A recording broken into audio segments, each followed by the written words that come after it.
welcome to Do Not Adjust Your Set. Good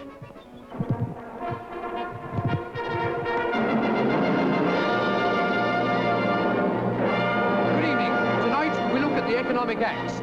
Why does it fall? Where does it fall? And who put boot polish in my bed on Tuesday? Come on, own up. If you don't own up, I shall talk about the economy for 2 hours. I shall. Very well. I'm fired.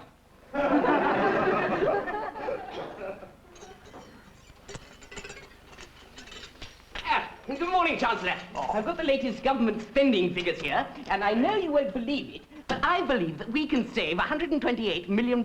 Oh, how are you, sir? Well, look here, Forsyth. I'm not terribly good at figures. I failed O-level, and quite honestly, you'll just have to make it a bit simpler. Oh, I see. Well, £128 million, well, that's enough to buy 64 million see-through overcoats. My word, that's enough to clothe every man, woman, and child in the country. Are you seriously suggesting we spend £64 million on see-through overcoats for people we don't even know? Oh, dear. Oh, no, Chancellor, no. I'm just using it to illustrate my point. Let me see now. Let's see if I can make it a little clearer. Yes. Now, let us say that your jacket, you see, represents the total economy. Ah, yes, yes. Now, if we take off £128 million, like this, you see, then now already you can see that that is a sizable reduction. Yes, indeed, yes. Now, on top of this, we will save £22 million on unnecessary social expenditure, which, although is a great deal smaller, is by no means less noticeable. May I? Oh, by all means. Thank you. Yes, there, you see. Now, we pay back a small loan to the United States of America, you see. There, like that. But at the same time, we'll get a £40 million loan from the Swiss. No, quite. No, what do you mean? Oh, yes. You see, we'll get back a £40 million from the Swiss. Yes, I'm beginning to get the picture. Good. Now, plus the cuts in the local government grants, you see, that will take out a bit more. Yes, and the complete removal of the foreign tariffs barrier. There, see? Now, this will probably level out our balance of payments deficit and should result by July in a rise in exports of about 20%. Well, that's very impressive, Forsyth. I mean, do you honestly think we can sell 64 million pairs of see-through overcoats?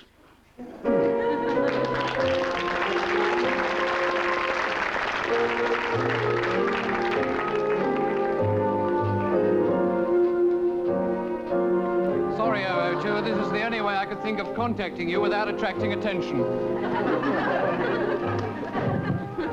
Yes, we look at espionage.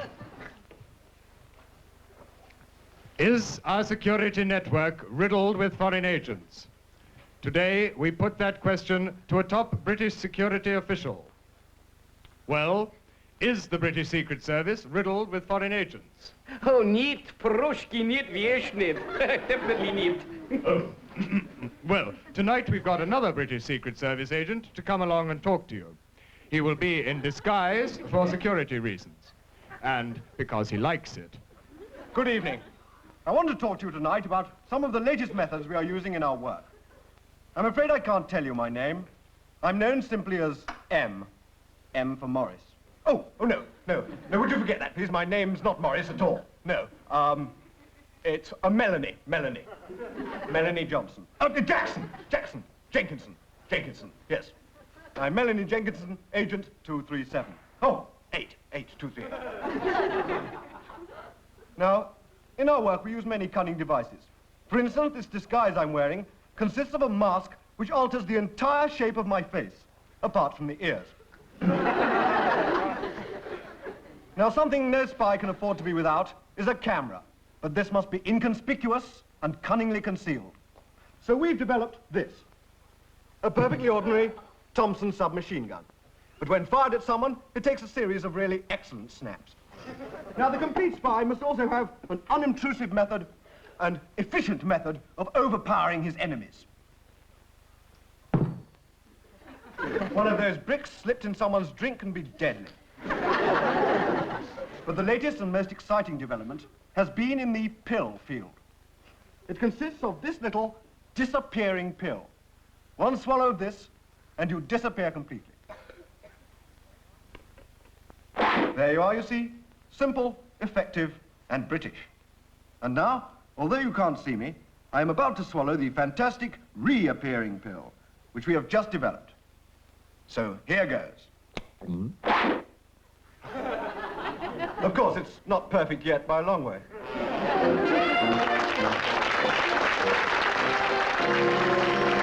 is not only in international politics that information is sought and bought. Industrial espionage plays a major part today in big business enterprises.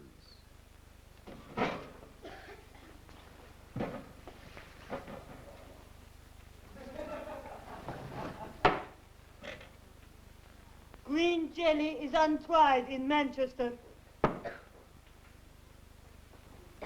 Horses and cornflakes bring exemplary pimples.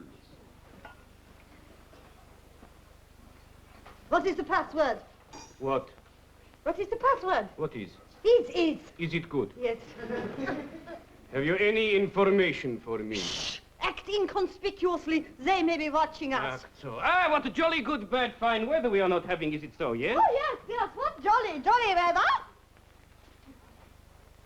The British are building a new custard factory at Swindon.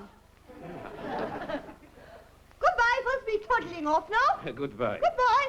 Go. Keep up the good work, number 72A. Yes. Oh, goodbye. Ever so goodbye. Goodbye. Goodbye. Goodbye.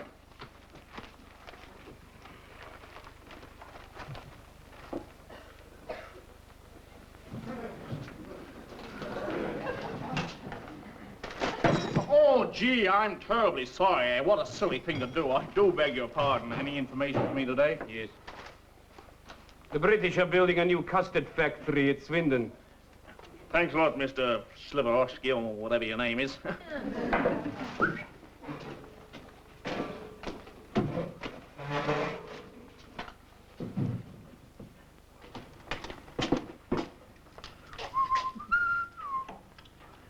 Yeah, hello. The British are building a new custard factory in Swindon, okay? How did they find that out?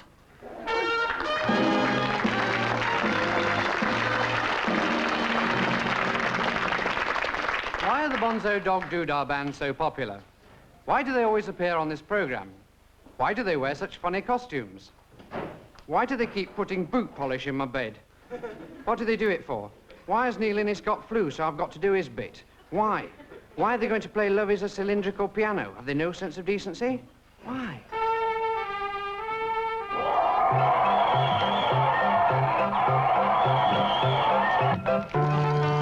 Let me say right away what a wonderful crowd you are. You've all paid your tenor, so step right up. I want to show you a truly international star. Some of you may love her, some of you may hate her, but let me introduce the baffling Mrs. Slater.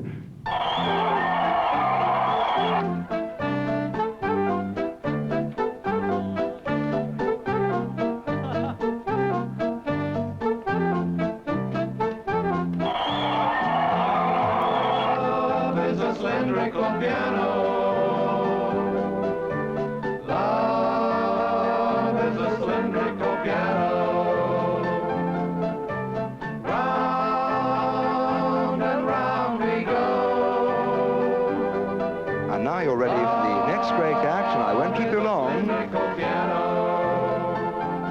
He's ready now, so How Eric, can you give us tell some if a song. piano is playing in tune? This hammer's delicious. How can you tell if it's tune when you're under the moon? That's very amusing. Do you do it professionally? If a piano is playing your favorite tune, it's in tune. No, I'm an amateur. You can tell if it's tune if you're under the moon and you're dancing. Love is a cylindrical piano. Love is a cylindrical piano. I'm sorry. Judging by the last competition, you'd like to see a new sensation. Today this talent can't be ignored. Swallow that big sword.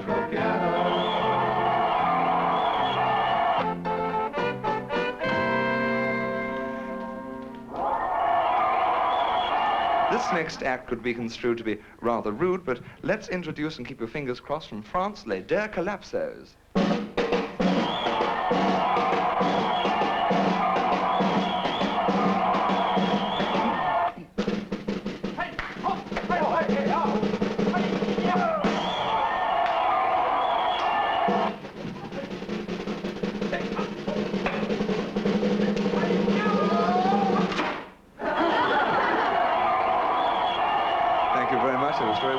like to introduce the next artist, Chancellor Shine. I'd like you to meet my wife, please. Sorry about that.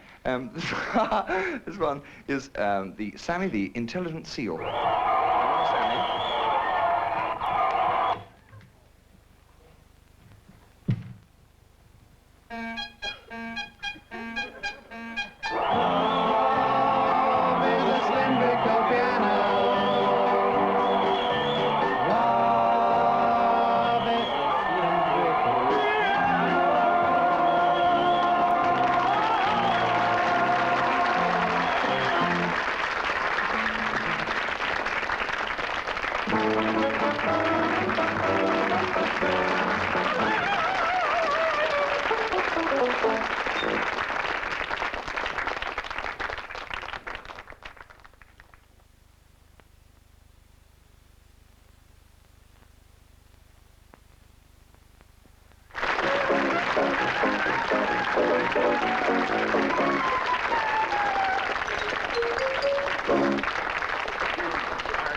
My darling, you've been a long time coming. I'm sorry, Arnold, my dearest, but it's so darn hot these days. I know, my darling. I'm sorry. Can I? Would you like some ice cream, Miss Pringle? Darling, time is short. Come on, beside you. Oh, how I've missed you, my darling. It's been a long time. Here we are.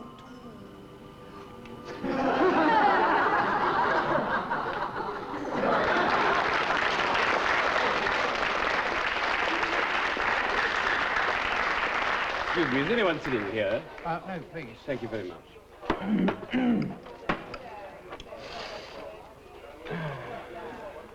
Fool! Crazy fool, don't you understand what you're doing to me? What? Anywhere but Africa. I'm sorry, are you... Oh, terribly sorry. I'm an actor. I'm from the theatre next door, and I'm just going through my lines. Please don't let me disturb you. You just carry on. Oh, right, I will. Stop it! Stop it, do you hear? Stop torturing me like this. Excuse me. Yes? Would you mind, you know, without spoiling rehearsal, if you kept your voice down a bit in practice, please? Oh, yes, I will. I'm terribly sorry. Thank you. You worm. You miserable wretch. You don't care about anyone else, do you, eh? Answer me. Would you pass... No, no. 1,000 times no. I've done enough for the likes of you. Would you pass... Well, this may surprise you, but I've had enough. Look! I've had enough of your prattling on. I came here for a quiet evening and all I get's an idiot like you. I'm going, leaving, driven out, and it's all your fault. Good night. I say, that's my line.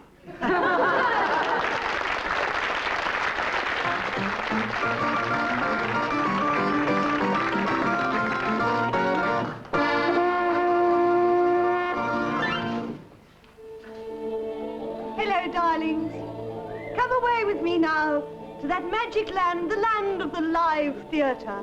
We take you over now to Turbot Road Police Station, where Q Division are presenting their pantomime, Cinderella.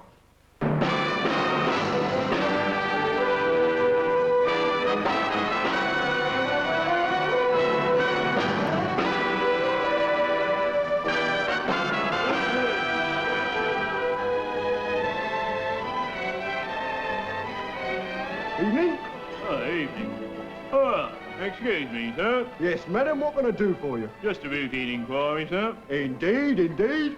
As I was proceeding through this forest, which, by the way, I've reason to believe is enchanted, All I observed that I'd mislaid my way. I believe you may be able to help me in my inquiries. Why, certainly, fair maiden. Could I have your name, please? Yes, it's Cinderella, sir. Cinderella, sir. Oh, I see.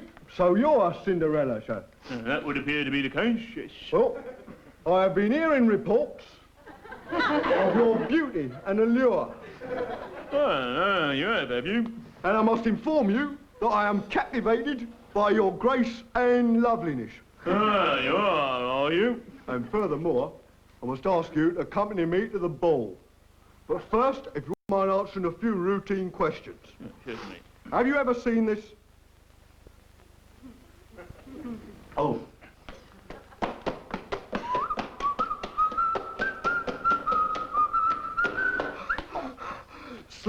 before. Oh, why, yes, I have. In that case, I must ask you to try it on. If you insist. Right. On the stool. Hello. Hello. Hello. Hello, hello, hello. It fits. Oh, well, ain't that a lucky break for me, then? Hang on a minute. I recognise those dirty great feet anywhere. Here, you're Grabber Wentworth. No, I ain't. What are you doing in our panto, Grabber? You was a ladding down at the scrub. Ain't me, What are you doing in here? Ain't me. I'll have to take you down a fairy grotto to be a question.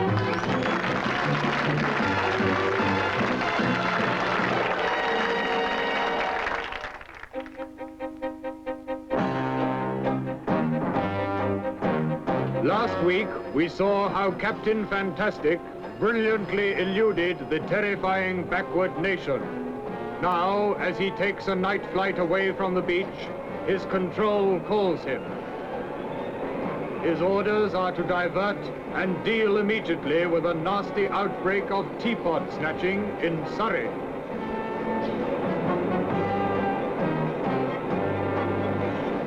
He prepares at once for splashdown. This is Captain Fantastic speaking. Having landed on terra firma, I immediately looked round for the scene of the crime. So, flying teacups had landed. As I was investigating the mysterious object, I felt a tap on my shoulder.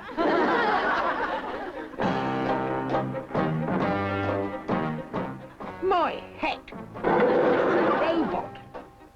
Was this the tea leaf? In a flash, I was after him.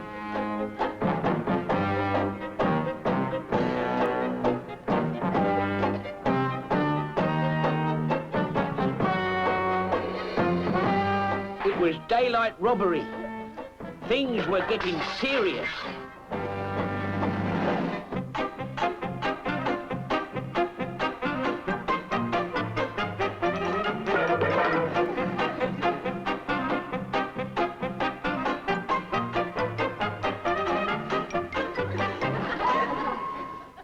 He was driving the whole village teapotty.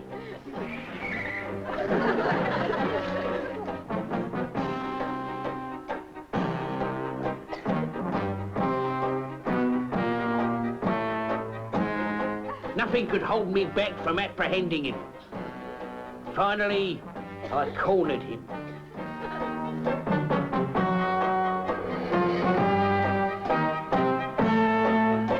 I demanded to know what he was up to. I read his stomach carefully, but was none the wiser.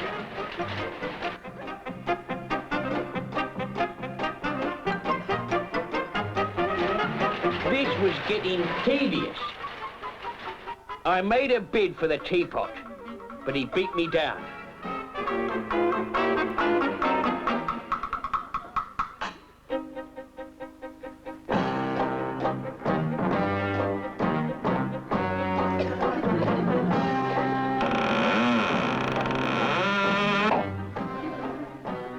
With amazing speed, he headed back to the cup.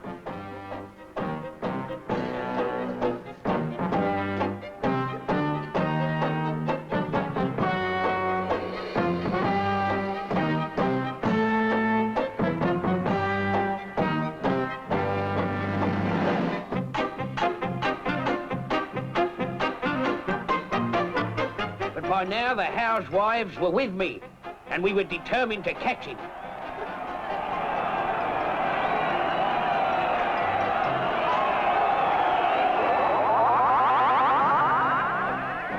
When we arrived, the flying cup had gone. Obliviously, I had scared him off.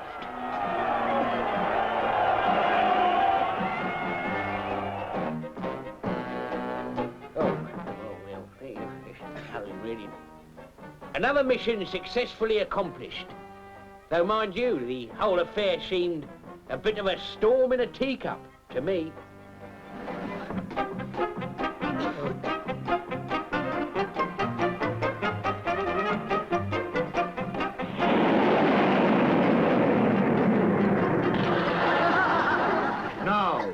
Can Captain Fantastic find Mrs. Black again? How far has she got with her horrible plans? Find out in next week's edition of Captain Pathetic. Fantastic.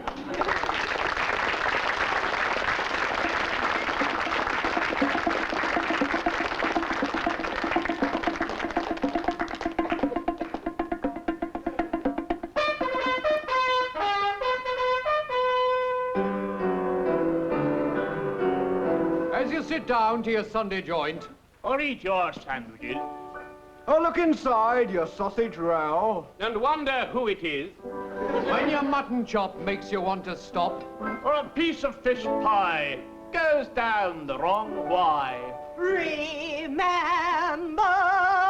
British food is tasty, and British food is nice. So let the Frenchman have his escargot, and the Chinaman his rice. Because a piece of roast beef and Yorkshire pudding will do the human race a world of good. So never complain about British nosh, it's the oldest in the world. when Mafeking fell in the Boer War, The lads stretched out their hands for more. Give us a piece of shepherd's pie. The smelly soldiers cried. or a runner bean from Lincolnshire and sixpenny worth of fried. Aye. It's British food that's got us here, and by Jove, it will get us back. so give us lots of gravy, Sarge, in the knapsack on my back. Yes, British food is meaty, and British food is tough. Just let me see the Englishman who said he had enough. Oh, sorry about the thankful for our dumplings and our carrots. while the men from Wagga Wagga in the ensigns out of Paris.